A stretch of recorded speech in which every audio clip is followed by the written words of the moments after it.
आजचा दिवस खूप घाईचा आणि पूर्णपणे मी यामध्ये आज बिझी होते.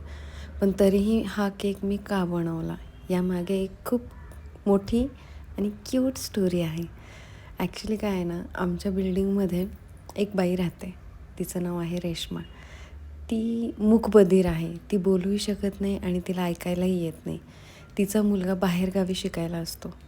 एके दिवशी त्यांच्याकडे तिची ॲनिव्हर्सरी होती, तर त्यानिमित्ताने तिने माझ्याकडनं पहिल्यांदा केक घेतला होता आणि तिला तो मँगो फ्लेवरचा केक एवढा आवडला. आणि विशेष म्हणजे तिचा मुलगा कधीही केक खात नाही. तो कुठल्याही प्रकारचा केक खात नाही, पण त्याने पहिल्यांदा माझा केक खाल्ला, मँगो केक. तेव्हापासून त्याला तो एवढा आवडतो. मग तिच्या घरी छोटं मोठं कसलंही सेलिब्रेशन असो, ती माझ्याकडनंच केक घेते आणि त्यातल्या त्यात पर्टिक्युलर म्हणजे मँगो केकच घेते. आता तिचा मुलगा सुट्ट्या आहेत म्हणून आला होता, तर आता शाळा सुरू होत आहे, तर तो परत जाणार आहे. तर त्याआधी तिला हा मँगो केक त्याला खाऊ घालायचा होता.